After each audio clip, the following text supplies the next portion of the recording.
حاضرین مجلس الدروس المہمہ لعامۃ الامہ کا سلسلہ جاری ہے۔ اب تک ہم نے سورۃ الفاتحہ کو پڑھا اور آیت الکرسی کو پڑھا، سورہ زلزال کو پڑھا۔ آج ہم قرآن مجید کی سورہ نمبر 100 سورہ عادیات کو ہم پڑھنے جا رہے ہیں۔ سورہ عادیات جس کا سورہ نمبر 100 ہے، یہ سورہ جس میں 11 آیتیں ہیں، اور آج ہم 1 2 3 4 5 ان 5 چونکہ یہ پورے کے پورے 5 آیت بھی سیم ٹاپک پر ہیں، سلسلہ جاری ہے، تو اس لیے آج ہم 5 آیتوں کو کور کرنے کی ہم کوشش کریں گے۔ پورے سورت کے اندر 11 آیتیں ہیں اور پورے سورت میں 40 ورڈز ہیں۔ سورہ نمبر 100 ہے اور اس سورت میں 40 ورڈز ہیں، اور اس سورت میں 169 الفابیٹس ہیں۔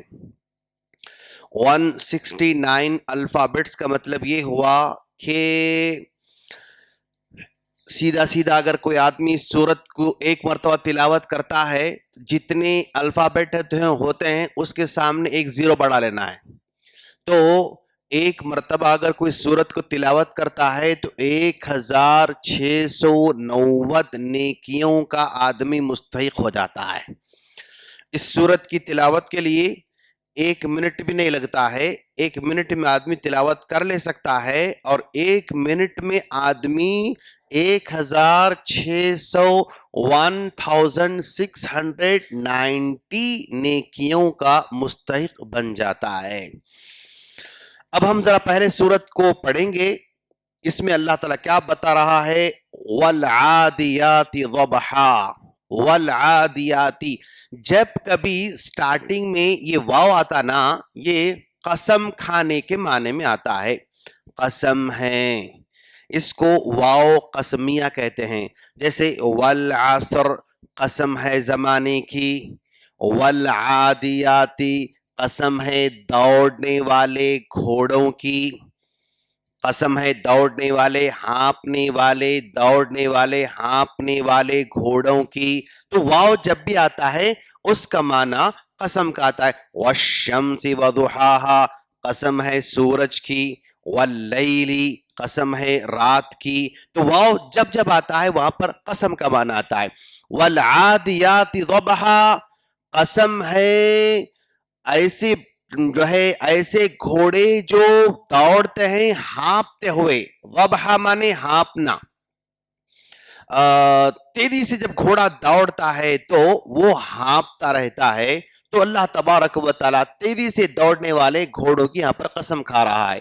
فالموریات قدحا، جب ایک گھوڑا چٹیل میدان میں بڑی تیزی کے ساتھ سر پٹ دوڑتا رہتا ہے، وہ اپنے پنجوں پہ دوڑتا رہتا ہے، یعنی کھر پہ دوڑتا رہتا ہے، تو اس کے کھر جب پتھر سے ٹکراتے ہیں تو اس کی تیزی کی وجہ سے، پتھر سے ٹکرانے کی وجہ سے چنگاریاں اڑتے ہیں۔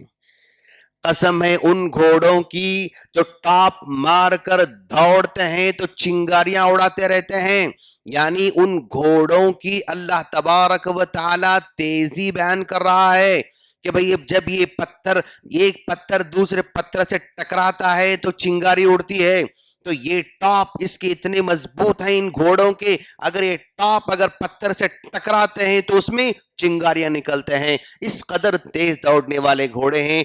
فالمغیرات صبحا، قسم ہے ان گھوڑوں کی جو صبح سویرے حملہ کرتے ہیں۔ قدیم زمانے میں حملے کا طریقہ یہ تھا، کسی بھی بستی پر حملہ کرنا ہے تو فجر سے پہلے جاتے تھے اور دیکھتے تھے کہ بھی اذان کی آواز آتی ہے یا نہیں۔ اگر اذان کی آواز نہیں آتی اور ان پر دعوت کے سارے تقاضے پورے ہو چکے ہیں تو پھر وہاں پر حملہ ہو جاتا تھا۔ تو گویا صبح سویرے حملہ کرنے والے گھوڑوں کی قسم کھائی جا رہی ہے۔ فَأَثَرْنَ بِهِ نَقْعًا، وہ